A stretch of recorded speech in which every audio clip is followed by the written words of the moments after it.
أعوذ بالله من الشيطان الرجيم.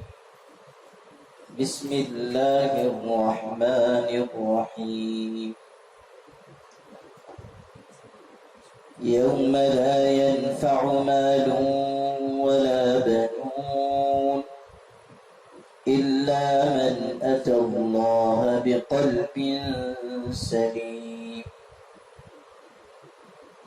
وأزلفت الجنة للمتقين وبرزت الجحيم للغاوين وقيل لهم أين ما كنتم تعبدون من دون الله هل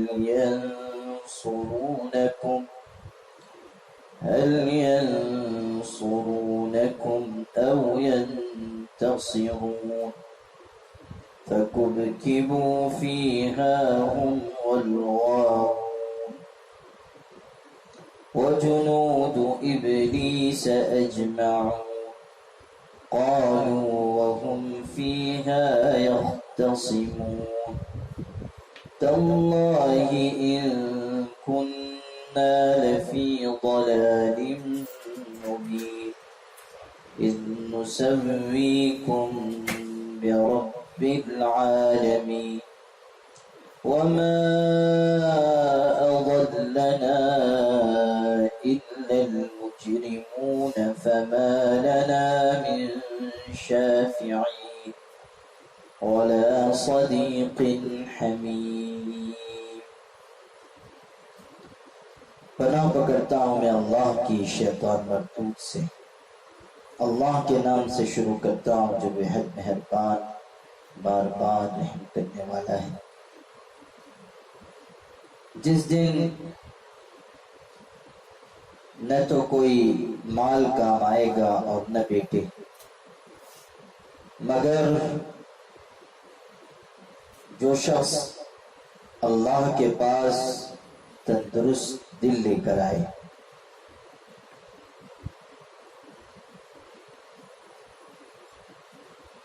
قیامت کا دن ایسا دن ہوگا کہ جب دنیا میں کام آنے والی چیزیں انسان کو کام نہیں دیتی.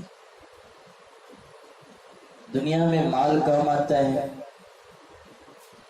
اولاد کام آتی ہے، اسباب کام آتے ہیں، عہدہ اور منصب بھی کام آتا ہے. کہنے والے نے کہا نا کہ جن کے آنگن میں امیری کا شجر لگتا ہے ان کا ہر عیب زمانے کو ہنر لگتا ہے. انسان کا مال پردپوش بن جاتا ہے. دولت ہے اور عیب چھپ گئے، اور بیچارہ غریب ہے تو وہ دسیوں کپڑے پہننے کے باوجود ننگا ہے.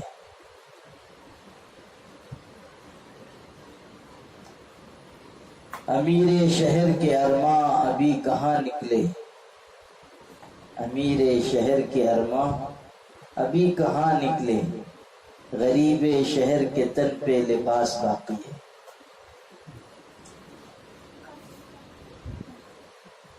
تو غربت انسان کو مسائل سے دوچار کرتی ہے. مال غلطیوں کے لیے پردپوش بن جاتا ہے. غریب بیچارہ بے موت مر جاتا ہے اور امیر لوگوں کو مار کر بھی پاک صاف پارسا بنا لیتا ہے.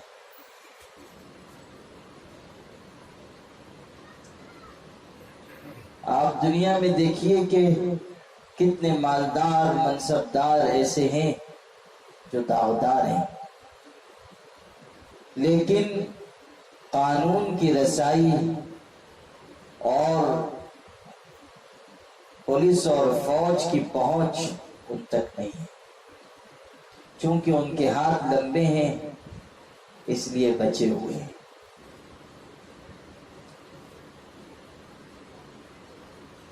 تو دنیا میں مال کام آ جاتا ہے، دنیا میں عزت اور شہرت کام آ جاتی، اولاد کام آ جاتی، لیکن آخرت میں یہ کھوٹے سکے ہیں، یہ نہیں چلنے والے۔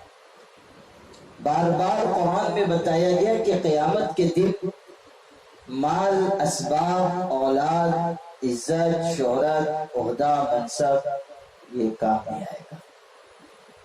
یہاں بھی وہی بات ذکر کی گئی کہ قیامت کے دن نہ مال کام آئے گا نہ اولاد۔ اس دن وہ شخص کامیاب ہوگا جو صاف ستھرا صحت مند دل لے کر آئے گا۔ کام آنے والی چیز اچھے اعمال ہیں، پاک صاف دل ہے، تندرست دل، شرک سے شک سے پاک دل، وہ کام آئے گا۔ اور مشائخ نے کہا ہے کہ قلب سلیم وہ ہے جو روحانی بیماریوں سے بھی محفوظ ہو، یعنی انسان محنت کرے اپنے دل کو پاک بنائے حسد سے، بغض سے، کینہ کپٹ سے۔ حضور صلی اللہ علیہ وسلم نے ایک صحابی سے کہا ان استطعت ان تصبح وليس في قلبك غش لأحد فافعل، کہ اگر تم اس حالت میں صبح کر سکو کہ تمہارے دل میں کسی کا کینہ نہ ہو تو ضرور کرنا۔ انسان کا دل امراض روحانی سے پاک ہو، یہ نہ ہو کہ نماز پڑھ رہا ہے دل میں بھی بغض سجائے ہوئے ہیں، روزے رکھ رہا ہے اور دل میں کینہ کپٹ گھسا ہوا ہے۔ دل پاک صاف ہو، قلب سلیم، اسی کو تصوف کی اصطلاح میں قلب مزکا کہتے ہیں، ایسا دل جو صاف ستھرا کر دیا گیا ہو۔ اور حضرت مولانا قاسم نانوتوی رحمۃ اللہ علیہ کہتے تھے کہ انسان اپنے دل کو تجلی گاہ ربانی بنائے، دل کو تجلی گاہ ربانی، یعنی ایسی جگہ انسان اپنا دل بنائے، دل کو ایسا صاف ستھرا ظرف بنائے کہ اس میں اللہ تعالیٰ کے انوار متجلی ہوں، اللہ تعالیٰ کی نورانیت کے جلوے وہاں بکھرے۔ خواجہ میر درد نے فرمایا ارض و سما کہاں تیری وسعت کو پا سکے۔ میر درد صاحب دل شخص تھے اور بڑے شاعر تھے، وہ کہتے ہیں کہ ارض و سما کہاں تیری وسعت کو پا سکے، یہ میرا ہی دل ہے وہ کہ جہاں تو سما سکے۔ یعنی آسمان اور زمین تیری وسعت کو پا نہیں سکتے، بندے مومن کے دل میں اللہ ہوتا ہے۔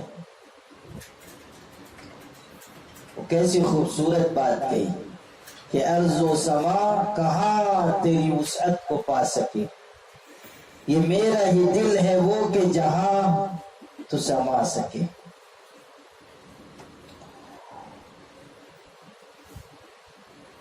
انسان اپنے دل کو جب دل بناتا ہے، یعنی پرانوار دل، محبت کا مرکز، تب جینے کا مزہ آتا ہے۔ اگر دل مردہ ہے تو پھر زندگی کا مزہ نہیں۔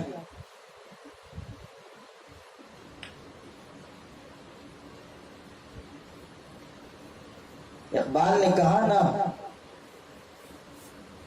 مجھے ڈر ہے کہ دل زندہ تو نہ مر جائے، کہ زندگی عبارت ہے تیرے جینے سے، زندگی عبارت ہے تیرے جینے سے۔ جب انسان کا دل مر جاتا ہے تو پھر انسان کی پوری زندگی میں مردنی چھا جاتی ہے، جیسے جڑ سوکھ جاتی ہے تو پتے خشک ہو جاتے ہیں اور شاخیں ٹوٹ جاتی ہیں، اسی طرح جب انسان کا دل مر جاتا ہے تو اس پر مردنی چھا جاتی ہے، تازگی رخصت ہو جاتی ہے۔ زندگی عبارت ہے تیرے جینے سے. دل جیتا رہتا ہے تو انسان تر و تازہ رہتا ہے. اسی لیے حضرت صلی اللہ علیہ وسلم نے فرمایا کہ الا ان فی الجسد لمضغۃ اذا صلحت صلح الجسد كله واذا فسدت فسد الجسد كله الا وهي القلب. دل میں ایک گوشت کا لوتھڑا، جسم میں ایک گوشت کا لوتھڑا ہے. جب وہ سدھرتا ہے تو سب سدھر جاتا ہے، اور جب بگڑتا ہے تو سب بگڑ جاتا ہے. جان لو کہ وہ دل ہے.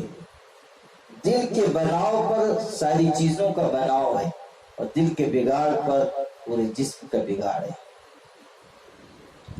تو دل کا بننا سنورنا ضروری ہے. قرآن میں انہی لوگوں کے لیے نصیحت ہے جن کے دل میں خشیت ہے، یعنی واقعی جن کا دل ہے. سورہ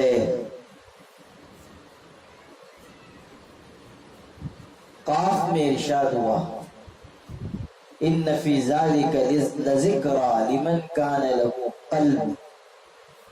اس میں نصیحت ہے ان لوگوں کے لیے جن کا دل ہے. اس شخص کے لیے نصیحت ہے جس کے پاس دل ہے. بعض لوگوں کے پہلو میں دل نہیں، پتھر کی سل ہوتی. اسی لیے کہنے والے نے یہ بھی کہا کہ باطن ہیں بہت ایسے جو مشتعل نہیں ہیں، سب کے پہلو میں دل ہیں، سب اہل دل نہیں ہیں. دل تو سب کے پہلو میں ہے، لیکن اہل دل ہونا یہ سب کے بس کی بات نہیں. اور دل کی نعمت میسر آتی ہے اہل دل کے یہاں سے.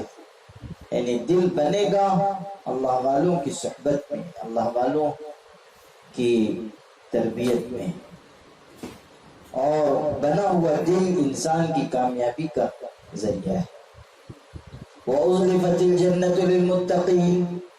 اور جس دن جنت قریب لائی جائے گی ڈرنے والوں کے لیے، وَبُرِّزَتِ الْجَحِيمُ لِلْغَاوِينَ. اور جہنم ظاہر کر دی جائے گی بھٹکے ہوئے لوگوں کے لیے، بھٹک جانے والوں کے لیے، گمراہ لوگوں کے لیے. وَقِيلَ لَهُمْ أَيْنَمَا كُنْتُمْ تَعْبُدُونَ. اور کہا جائے گا کہ کہاں ہیں وہ جن کی تم پوجا کرتے تھے، کہاں ہیں؟ من دون اللہ، اللہ کو چھوڑ کر. هل ينصرونكم أو ينتصرون. کیا وہ تمہاری کچھ مدد کر سکتے ہیں یا بدلہ لے سکتے ہیں؟ یعنی تمہارے جھوٹے فرضی معبود آج کہاں ہیں؟ ذرا تلاش کرو. جن کی تم عبادت کرتے تھے، پرستش کرتے تھے، آج کہاں ہیں؟ آج کچھ مدد کر سکیں گے یا بدلہ لے سکیں گے؟ فَكُبْكِبُوا فِيهَا هُمُ الْغَاوُونَ. پھر یہ اوندھے منہ جہنم میں ڈالے جائیں گے، اور ان کو بھی اور بھٹکے ہوئے لوگوں کو بھی. یعنی ان کو بھی ڈالا جائے گا اور جو دوسرے بھٹکے ہوئے لوگ ہیں ان سب کو بھی جہنم میں ڈالا جائے گا.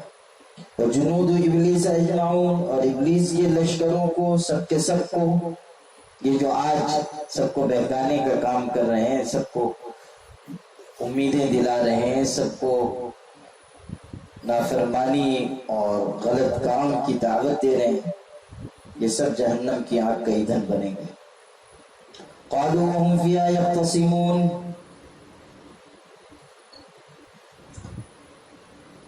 یہ کہیں گے جب وہ وہاں آپس میں جھگڑنے لگیں گے، تاللہ ان کننا لفی ضلال مبین. قسم خدا کی ہم تو تھے کھلی ہوئی غلطی میں. یعنی جب وہاں مار پڑے گی، ہوش ٹھکانے آ گیا، اور اس وقت کہیں گے کہ ہم تو کھلی ہوئی گمراہی میں تھے. اذ نسویکم برب العالمین. جب ہم تم کو پروردگار عالم کے برابر قرار دیتے تھے، یعنی اس وقت جب ہم تم کو خدا کے مقابلے میں لاتے تھے، اس کو ہم سر بناتے تھے، ہم غلطی پر تھے. وما اضلنا الا المجرمون، اور ہم کو تو بس گنہگاروں نے بہکایا ہے۔ فما لنا من شافعین، پھر کوئی نہیں ہمارے لیے سفارش کرنے والے، ولا صدیق حمیم، اور نہ کوئی محبت کرنے والا دوست ہے۔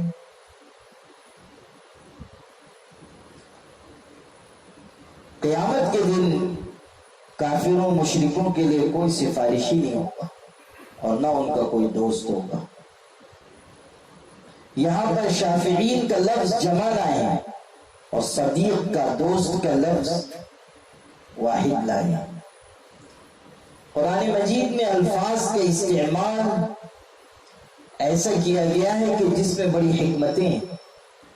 سفارش کرنے والے جمع ہیں اور دوست واحد لایا گیا، یعنی کوئی محبت کرنے والا جگری دوست، گہرا دوست نہیں ہوگا، اور سفارش کرنے والے یعنی کئی ایک۔ تو ایک لفظ لائے ہیں جمع اور ایک لفظ لائے ہیں واحد۔ اس میں اس طرف اشارہ ہے کہ سفارش کرنے والے تو بہت سے ہوتے ہیں لیکن گہرے دوست بہت کم ہوتے ہیں، سچے دوست بہت کم ہوتے ہیں۔ یا یہ بھی ہو سکتا ہے کہ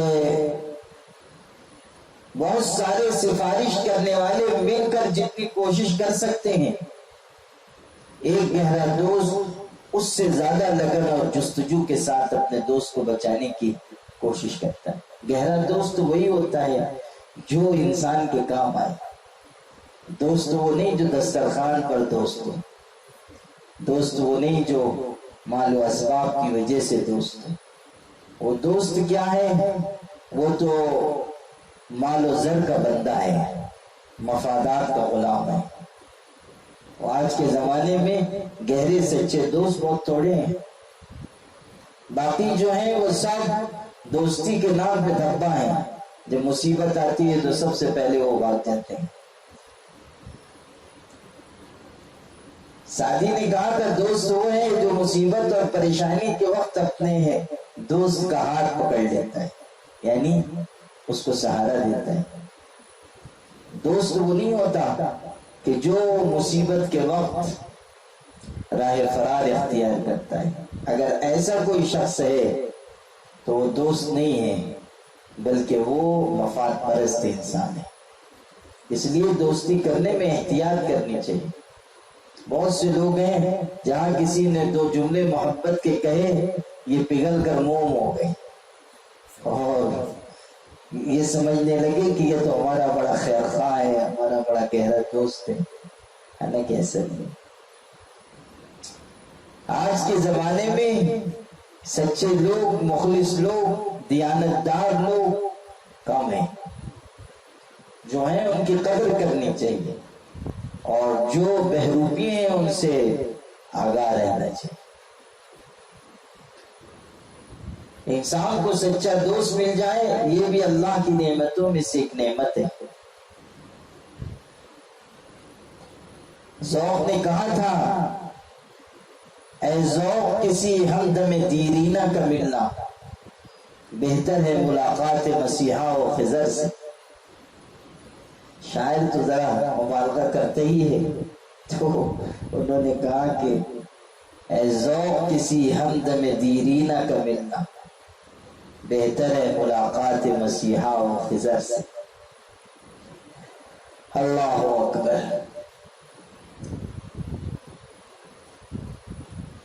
دوستی کرنے کے بھی اصول و آداب ہیں۔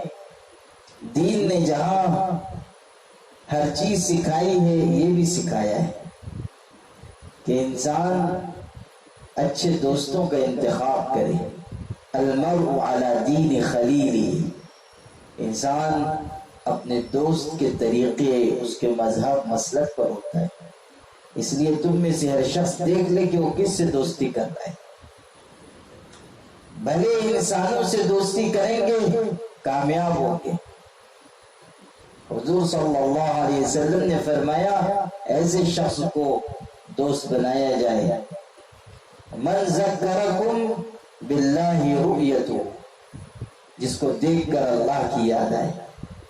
اور جس کی بات چیت تمہارے علم میں اضافہ کرے اور جس کا عمل تمہیں آخرت کی طرف متوجہ کرے.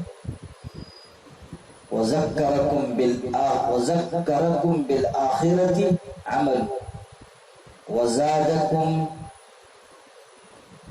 وَزَادَكُمْ عِلْمًا مَنْطِقُهُ. اس کا بولنا تمہارے لیے علم میں اضافے کا سبب ہو. ایسے شخص سے تعلق قائم کرنا چاہیے. تو اشارہ کیا گیا کہ سفارش کرنے والے تو بہت سے ہوتے ہیں لیکن گہرا دوست نصیب سے ملتا ہے. فَلَوْ أَنَّ لَنَا كَرَّةً فَنَكُونَ مِنَ الْمُؤْمِنِينَ. کاش ہمارے لیے دوبارہ واپس جانے کا موقع ہوتا تو ہم ایمان والوں میں شامل ہو جاتے. اب جا کے کہہ رہے جب پھنس گئے، مرمت ہو گئی، درگت بنا دی گئی، جہنم جنت سب دیکھ چکے، عذاب کا تجربہ کر چکے، تو اب کہہ رہے ہیں کہ ہم دنیا میں جانے کا ہم کو موقع مل جاتا، ہم پکے ایماندار، دیندار، پرہیزگار بن جاتے.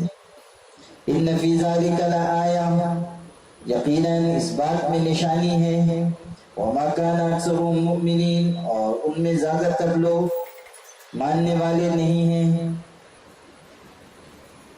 اس واقعے میں یعنی حضرت ابراہیم علیہ السلام کے واقعے میں جس کا آخری حصہ یہ تھا، نشانی ہے. نشانی یہ ہے کہ جو کوئی توحید کو مانے گا کامیاب ہوگا، اور جو توحید کو نظر انداز کرے گا اور الگ الگ راہوں پہ چل پڑے گا اور شرک کرے گا تباہ ہوگا. وَإِنَّ رَبَّكَ لَهُوَ الْعَزِيزُ الرَّحِيمُ، اور یقیناً آپ کا پروردگار وہی ہے زبردست مہربانی کرنے والا. كَذَّبَتْ قَوْمُ نُوحٍ الْمُرْسَلِينَ، نوح کی قوم نے پیغمبروں کو جھٹلایا. اذ قال لهم اخوهم نوح الا تتقون، جبکہ ان سے ان کے بھائی نوح نے کہا کیا تم ڈرتے نہیں ہو. انی لکم رسول امین، یقیناً میں تمہارے لیے امانت دار پیغمبر ہوں. فاتقوا اللہ واطیعون، تو اللہ سے ڈرو اور میری بات مانو. حضرت حسن بصری رحمت اللہ علیہ سے پوچھا گیا کہ قوم نوح میں تو صرف حضرت نوح علیہ السلام کو پیغمبر بنا کر بھیجا گیا تھا، لیکن قرآن میں ذکر کیا گیا کہ نوح کی قوم نے پیغمبروں کو جھٹلایا جمع، حالانکہ وہ تو اکیلے پیغمبر بنا کر بھیجے گئے تھے اور ساڑھے تبلیغ کی اور اکیلے ہی سمجھاتے رہے اور افہام و تفہیم کرتے رہے. تو پیغمبروں کو جھٹلانے کی بات کیوں کہی گئی؟ اس لیے کہ ان کی قوم نے اگر جھٹلایا تو صرف حضرت نوح کو جھٹلایا، ایک پیغمبر کو جھٹلایا. تو حضرت حسن بصری نے یہ فرمایا کہ اصل میں کسی ایک پیغمبر کو جھٹلانا ایسا ہے گویا کہ سب پیغمبروں کو جھٹلانا، اس لیے کہ سارے پیغمبروں کی دعوت ایک ہے، توحید کی دعوت. جیسا کہ پیچھے سے آ رہا ہے، حضرت ابراہیم کی دعوت ذکر کی گئی وہی کہ اللہ کو مانو، اور حضرت نوح علیہ السلام کی دعوت بھی وہی تھی. وما اسألکم علیہ من اجر، اور میں اس پر تم سے کوئی معاوضہ نہیں مانگتا، یعنی میری کوئی فیس نہیں ہے، میرا کوئی نذرانہ نہیں ہے، میری کوئی اجرت نہیں ہے. ان اجری الا علی رب العالمین، میرا بدلہ تو بس جہانوں کی پرورش کرنے والے پر ہے، یعنی اللہ مجھ کو اجر عطا کرے گا. فاتقوا اللہ واطیعون، تو اللہ سے ڈرو اور میری بات مانو. یعنی میں جب تم سے کوئی چیز مانگ نہیں رہا ہوں، بے لوث میں تمہاری خدمت کرنا چاہتا ہوں. میں تم سے ایک دانہ اور ایک پیسہ نہیں چاہتا، میں تو صرف یہ چاہتا ہوں کہ تم اللہ کے دین پر آ جاؤ. میری دعوت صرف اللہ کی ذات کی طرف بلانے کی دعوت ہے بس. میں اپنی ذات کے لیے، اپنے گھر والوں کے لیے، اپنے خاندان کے لیے کوئی تقاضا، کوئی مطالبہ نہیں کر رہا ہوں. انبیاء علیہ السلام سب سے بڑھ کر مخلص تھے اور وہ سب سے بے لوث بندے تھے کائنات میں. تو جو بے لوث ہو اس کی بات ماننی چاہیے. جو بے غرض ہے وہ کہاں ملے گا؟ ہر انسان تو غرض کا بندہ ہے.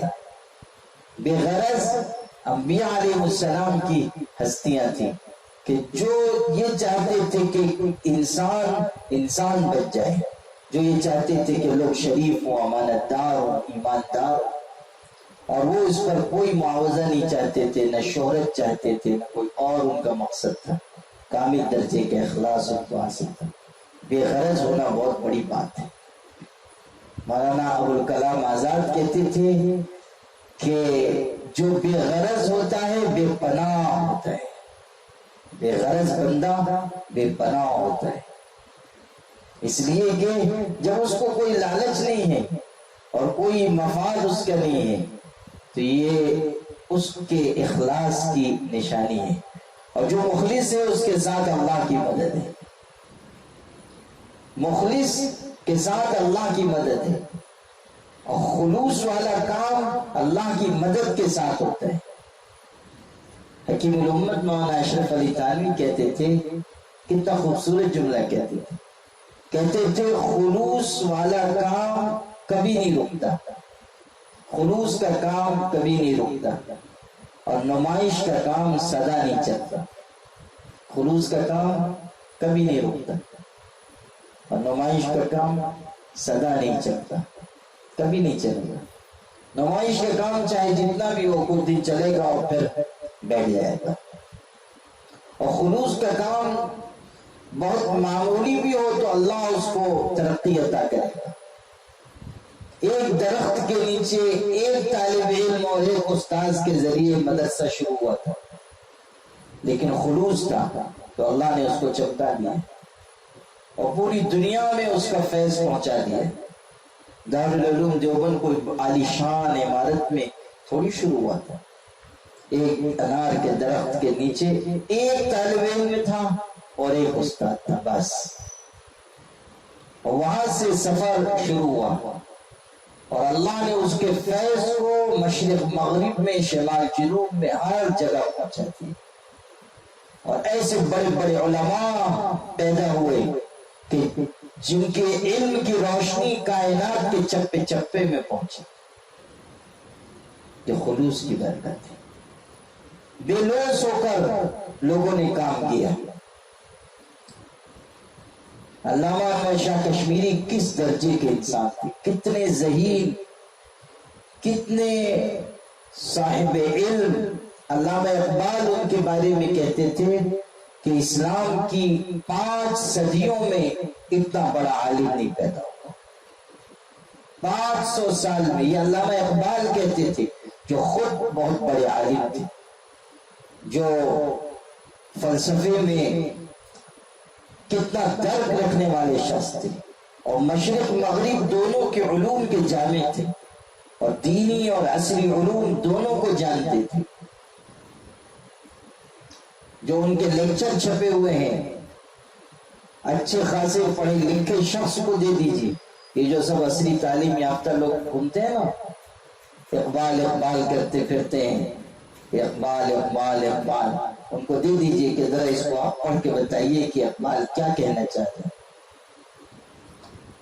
آپ کو میں یقین سے کہتا ہوں کہ 90% لوگ ایسے ہوں گے جو مفہوم نہیں سمجھ پائیں گے کہ اقبال کہاں سے گفتگو کر رہے ہیں، کیا سطح ہے ان کی. گہرا علم تھا ان کو بھی علامہ اقبال. اور ان کے بعض اشعار ایسے ہیں کہ جن کا معنی و مفہوم لوگوں کو سمجھتا نہیں، بس وہ اقبال کا شعر ہے اس لیے سرے لا دیں گے، حالانکہ سمجھ کچھ نہیں رہے. اور اقبال ایسا مظلوم ہے کہ کسی کا بھی شعر ہو وہ اقبال کے نام سے چپکا دیتے. اور جب سے یہ سوشل میڈیا ایجاد ہوا ہے وہ اقبال کے اشعار ایسے بے تکے کہ علامہ اقبال کی روح بھی کانپتی ہو، نہ جانے کیا کیا ان کے نام سے منسوب کر دیا. توبہ. علامہ اقبال تو بہت بڑے شخص تھے. فارسی میں کتنی مہارت حاصل تھی. ان کے اکثر و بیشتر شعر تو فارسی میں ہیں اور زیادہ ان کی شاعرانہ مہارت فارسی میں تھی. وہ فارسی آج کل لوگ جانتے ہی نہیں ہیں.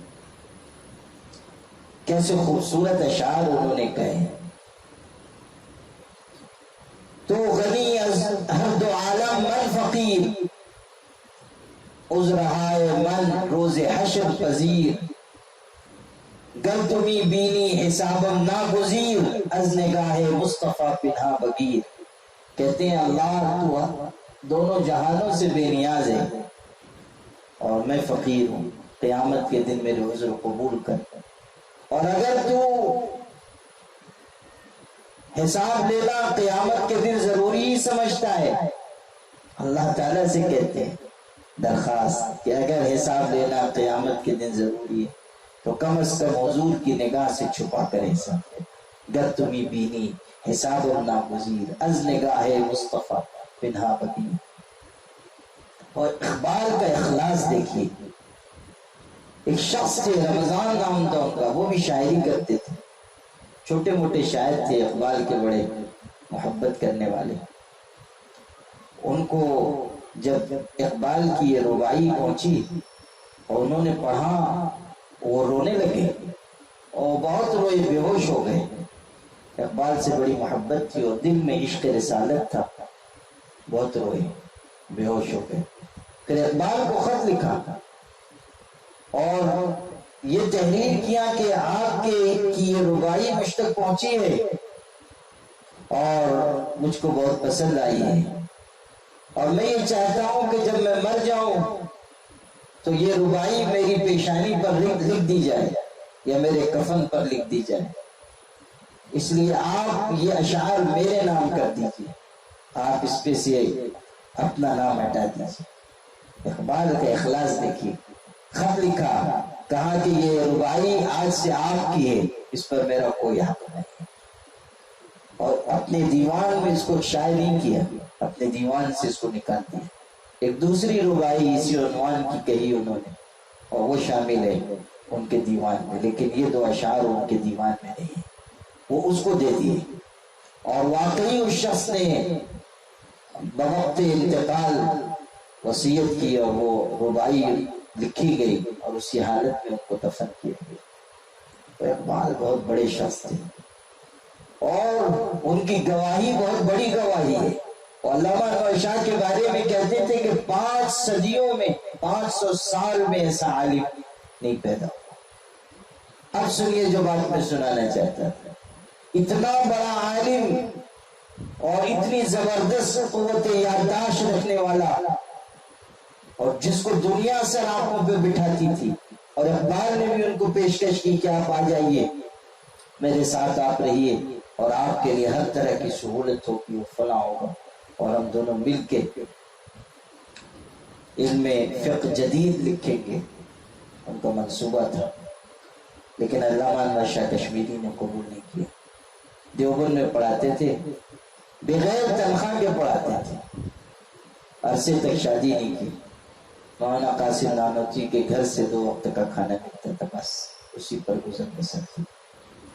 آپ سوچئے کیسا بے غرض بندہ ہے، اتنا بڑا عالم ہے. وہ بالکل معمولی زندگی تھی، مدرسے کے دیے ہوئے کمرے میں رہتے تھے، خود کا مکان نہیں، اور کھانا مولانا قاسم نانوتوی کے ہاں سے ان کا آتا تھا. وہ شادی بھی نہیں کی. دیوبند والوں نے یہ خیال کر کے کہ شادی کروا دیں ان کو گھیرا، بہت اصرار کیا. 44 سال کی عمر میں نکاح ہوا. اس وقت بھی وہ راضی نہیں تھے لیکن نکاح کروا دیا گیا. اس کے بعد پھر ان کی تنخواہ جاری ہوئی. اب بیوی آ گئی تو تنخواہ جاری ہوئی، وہ بھی معمولی تنخواہ تھی. پھر دیوبند کے شیخ الحدیث اور صدر المدرسین ہوئے.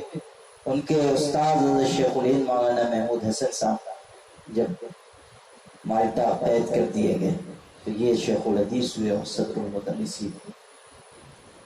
اس زمانے میں ان کو جو تنخواہ ملتی تھی وہ 60 روپے ملتی تھی، بس 60 روپے تنخواہ.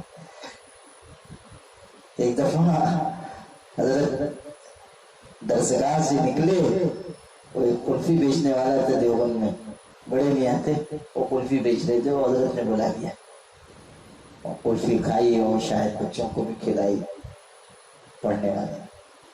پوچھا کہ چچا میاں کلفی بیچ کے کتنا کما لیتے ہو؟ وہ کہنے لگا کہ حضور یہی کوئی 60-70 روپیہ مہینے کا کما لیتا ہوں. کلفی بیچنے والا اس نے کہا 60-70 روپیہ کما لیتا ہوں. تو حضرت ہنسے، کہا کہ پھر تو تمہیں دیوبند کا شیخ الحدیث ہونے کی کوئی ضرورت نہیں. آپ سوچئے کہ کیسی زندگی تھی، سادگی کی زندگی. اور بے لوث انسان، تو جو بے لوث ہوتا ہے وہ بے پناہ ہوتا ہے، اور انبیاء کی شان بے لوث ہونا ہے. اور جو کام خلوص کے ساتھ ہوگا اللہ تعالیٰ اس کے برگزار دنیا کو دکھائے گا، اور اس کے ثمرات و اثرات دور تک پہنچیں گے. اس لیے اخلاص کی کوشش کرنی چاہیے کہ جو کریں صرف اللہ کی رضا کے لیے کریں. یہ آیت اور اسی طرح کی دوسری آیتیں اور بعض احادیث، ان کی بنیاد پر ہمارے جو فقہاء ہیں متقدمین پہلے کے، وہ تعلیم تبلیغ پر پیسہ لینے کو جائز نہیں کہتے تھے. بعد کے لوگوں نے بحالت مجبوری اس کو جائز قرار دیا کہ اگر کوئی آدمی قرآن کی تعلیم دے رہا ہے تو اس پہ پیسہ دے، ورنہ پہلے اس کو ناجائز سمجھا جاتا تھا. اس لیے ناجائز کہتے تھے کہ یہ تو تعلیم و تبلیغ پر پیسہ لے رہا ہے. اور اس زمانے میں یہ ہوتا تھا کہ علماء اور دین کے خدام کی کفالت اسلامی سلطنت کرتی تھی، وہ ان کے لیے انتظام کیا کرتی تھی. اب بعد میں وہ چیز باقی نہیں رہی. ظاہر ہے کہ اب اسلامی سلطنت ہر جگہ نہیں ہے، اور نہ یہ نظام ہے کہ حکومت کفالت کرے. جیسے سعودی عرب میں ہے حکومت، تو ایسا تھوڑی ہے کہ ہر عالم کی وہ کفالت کرے، ایسا نہیں. پہلے اس کا اہتمام ہوتا تھا. قاضی حکومت متعین کرتی تھی، اماموں کو تنخواہ دیتی تھی، اماموں کے لیے کفالت کا انتظام کرتی تھی. لیکن اب چونکہ وہ نظام نہیں، اس لیے جائز قرار دیا گیا. قالوا ونؤمن لك واتبعك الارذلون، کہنے لگے یعنی قوم کے لوگ، ہم تجھ پر ایمان لے آئے ہیں، حالانکہ تیرے پیچھے چلنے والے، تیرے پیچھے کمتر لوگ چل رہے ہیں، یعنی بالکل گرے پڑے لوگ تمہارے ساتھ ہیں، کیسے ہم تمہاری پیروی کرنے لگ جائیں. یعنی جو بڑے لوگ تھے، اونچے طبقے کے لوگ تھے، جو سرمایہ دار تھے، ان کو یہ عذر تھا کہ یہ غریبوں کے ساتھ ہم کیسے آ جائیں گے.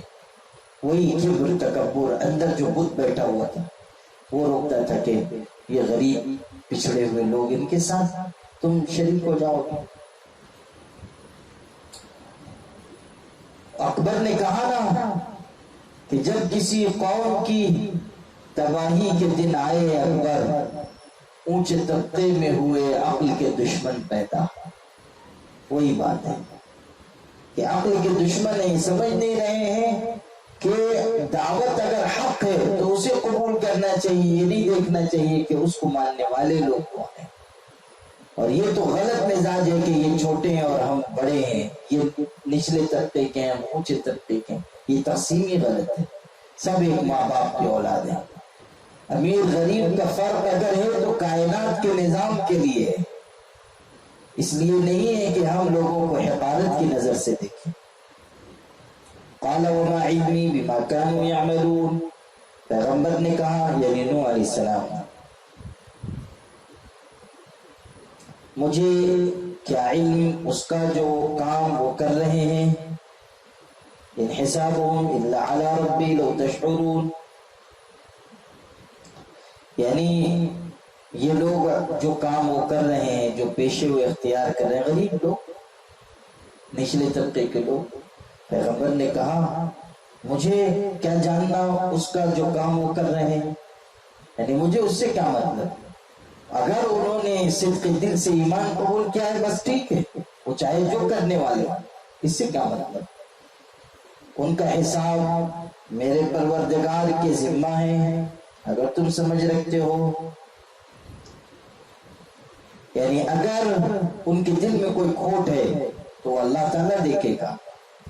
وَمَا أَنَا بِطَارِدِ الْمُؤْمِنِينَ، اور میں ایمان والوں کو بھگانے والا نہیں، یعنی تمہارے کہنے سے کہ نچلے طبقے کے لوگ ہٹاؤ، میں تمہارے کہنے سے ان کو بھگاؤں گا۔ ان انا الا نذیر مبین، میں تو بس کھلم کھلا ڈرا دینے والا ہوں، میری ذمہ داری تم کو آگاہ کرنے کی، اگر تم مانتے ہو ٹھیک، نہیں تو تباہی تمہارا مقدر ہے۔ قالوا لئن لم تنتهي يا نوح لتكونن من المرجومین، کہنے لگے کہ اے نوح اگر تم نہیں باز آؤ گے تو ہم تم کو تم ضرور سنسار ہونے والوں میں شامل ہو جاؤ گے، یعنی تم کو ہم سنسار کر دیں گے، مار ڈالیں گے، دھمکی دی۔ قال ربی ان قومی کذبون، نوح علیہ السلام نے کہا میرے پروردگار میری قوم نے مجھ کو جھٹلا دیا، فافتح بینی و بینہم فتحا ونجنی ومن معی من المؤمنین، تو آپ میرے اور ان کے درمیان فیصلہ کر دیجئے اور مجھ کو اور جو میرے ساتھ مومن ہیں ان کو بچا لیجئے، نجات دے دیجئے۔ فانجیناہ ومن معہ فی الفلک المشحون، پھر ہم نے ان کو اور جو ان کے ساتھ تھے اس لدی ہوئی کشتی میں بچا دیا۔ ثم اغرقنا بعد الباقین، پھر ہم نے ان کے پیچھے باقی رہنے والوں کو ڈبو دیا۔ یہ سارا واقعہ پیچھے گزر چکا ہے، کشتی بنائی گئی تھی، اس میں کشتی چلی اور پھر پانی کا عذاب آیا اور سب ڈبو دیے گئے۔ ان فی ذلک لآیہ وما کان اکثر المؤمنین، یقیناً اس میں نشانی ہے اور ان میں زیادہ تر لوگ ماننے والے نہیں تھے۔ وَإِنَّ رَبَّكَ لَهُوَ الْعَزِيزُ الرَّحِيمُ، اور یقیناً آپ کا پروردگار وہی ہے زبردست مہربانی کرنے والا۔ کذبت عاد المرسلین، قوم عاد نے پیغمبروں کو جھٹلایا۔ اذ قال لهم اخوهم ہود الا تتقون، جب ان سے ان کے بھائی ہود نے کہا کیا تم ڈرتے نہیں ہو؟ انی لکم رسول امین، میں تمہارے پاس پیغام لانے والا امانت دار ہوں۔ فاتقوا اللہ واطیعون، تو اللہ سے ڈرو اور میری بات مانو۔ وما اسألکم علیہ من اجر، اور میں تم سے اس تبلیغ پر کچھ بدلہ نہیں چاہتا۔ ان اجری الا علی رب العالمین، میرا بدلہ تو بس تمام جہانوں کی پرورش کرنے والے پر ہے۔ اتبنون بکل ریع آیۃ تعبثون، کیا تم ہر اونچی زمین پر ایک نشان کھیلنے کے لیے بناتے ہو؟ وتتخذون مصانع لعلکم تخلدون، اور طرح طرح کی کاریگری بناتے ہو اس امید پر کہ تم شاید ہمیشہ رہو گے۔ قوم عاد اونچی اونچی عمارتیں بناتی تھی، اور بعض روایتوں میں یہ بات ملتی ہے کہ خوب اونچی عمارتیں بناتے تھے اور چھت پر کبوتر پالتے تھے اور کبوتر بازی کیا کرتے تھے۔ کبوتر بازی یہ ان کا خاص کام تھا۔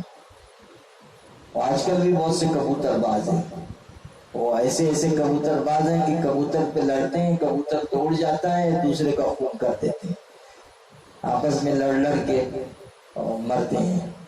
عجیب لوگ ہیں، اور اتنا انہماک ہو جاتا ہے کہ بس اسی میں لگے ہوئے۔ ہمارے یہاں تو پھر بھی کم ہے اللہ کی مہربانی سے، ہمارے پڑوس کے ملک میں تو بہت بڑی مصیبت ہے۔ کبوتر بازی، بٹیر بازی، وہ میڈے لڑاتے ہیں، بڑے بڑے مقابلے کرواتے ہیں، میڈے لڑائے جا رہے ہیں، جانور لڑ رہے ہیں اور یہ بیٹھ کے دیکھ رہے ہیں، یعنی جانوروں سے بڑھ کے جانور ہونے کا ثبوت دے رہے ہیں۔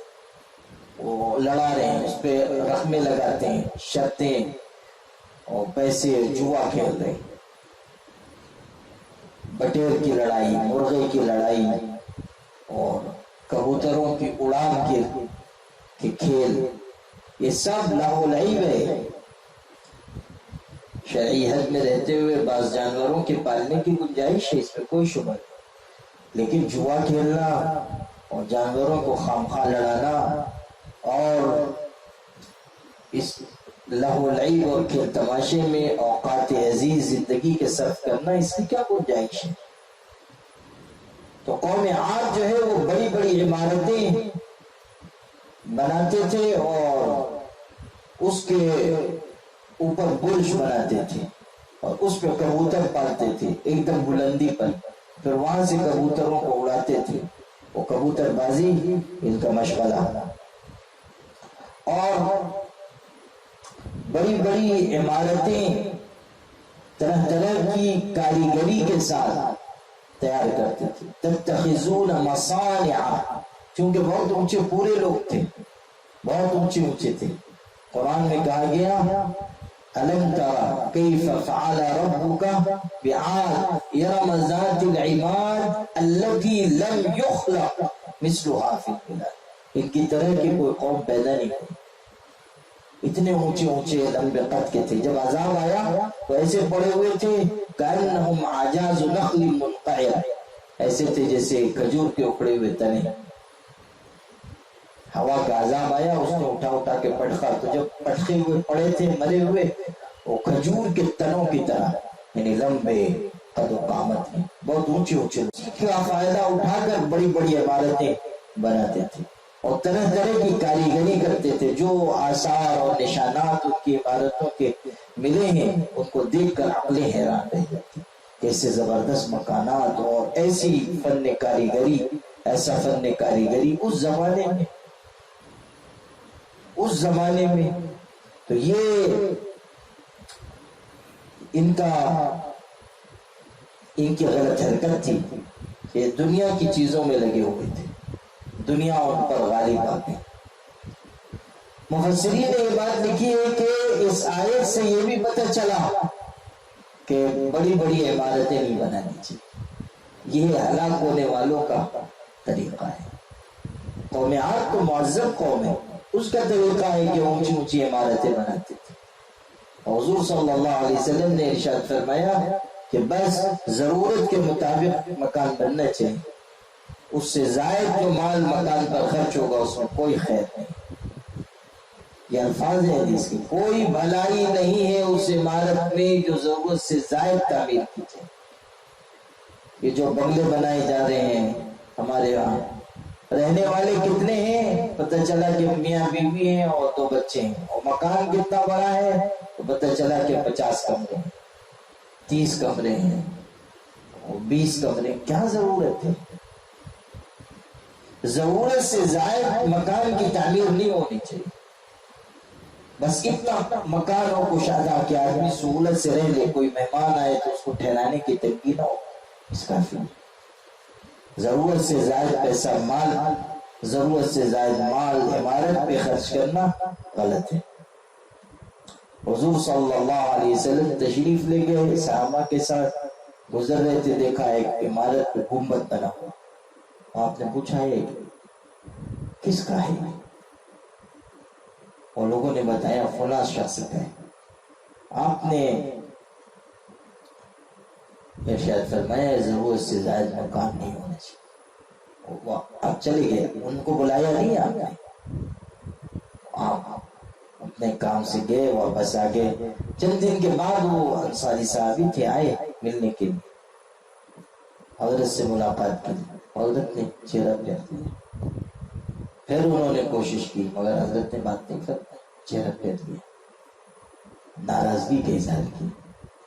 ان کو حیرت ہوئی کہ پتہ نہیں مجھ سے کیا غلطی ہو گئی، کوئی بات یاد بھی نہیں آتی ہے کہ کوئی قصور ہو گیا ہو، حضرت ناراض ہے۔